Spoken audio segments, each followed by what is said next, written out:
विद्यालय मोताळा. माझे नाव कोमल श्रीधर निमकर्डे. माझं गाव वरुड. इयत्ता 7वी मध्ये मी शिकते. माझे नाव श्रद्धा वासुदेव शिरवाडकर आहे. माझे गाव उमरी आहे. मी इयत्ता 7वीमध्ये शिकते.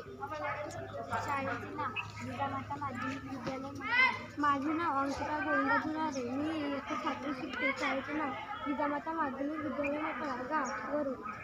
माझे नाव राधिका राजकुमार शिंदे आहे. मी वरुड गावातील राहणारी आहे. माझ्या शाळेचे नाव जिजामाता माध्यमिक विद्यालय आहे. मी इयत्ता 7वीमध्ये शिकते.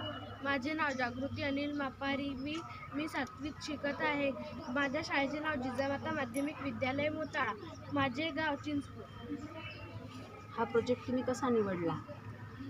आम्ही सांगा, बोला. आम्ही जादुई पाणी, अमृत पाणी याच्याबद्दल काढलं. याबद्दल व्हिडिओ. काय समस्या आहे याची?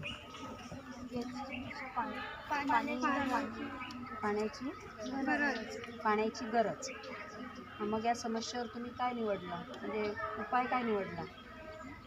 या पाण्याला जादुई पाणी का असं का नाव दिलं तुम्ही?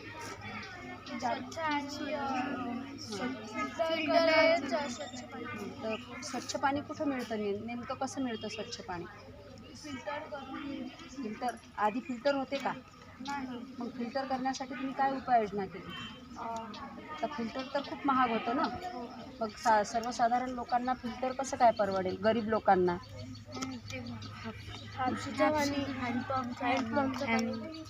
त्याच्यासाठी अजून कोणते उपाय केले? म्हणजे फिल्टर पाणी होण्यासाठी तुम्ही काय बनवलं हे?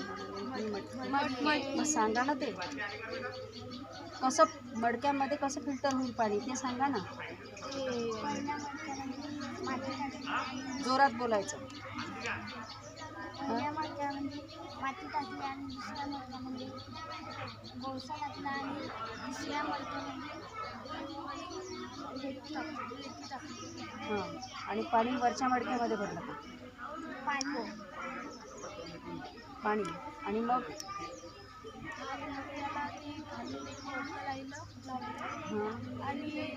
पाणी झिरपलं की काय केलं? मग तुम्ही होल पाडलं की काय केलं? झिरपलं. एका मडक्यामधून दुसऱ्या मडक्यामध्ये. त्याने काय स्वच्छ पाण्याचे म्हणजे फायदे काय आहेत स्वच्छ पाण्याचे?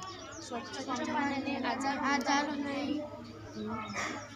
अजून बराच काही बिमाऱ्या. हां. अजून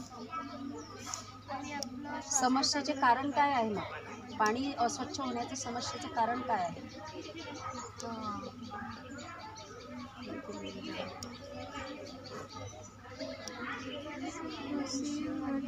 रासायनिक आणि कीटकनाशके आणि आयुर्वेदिक प्रयोग होतात.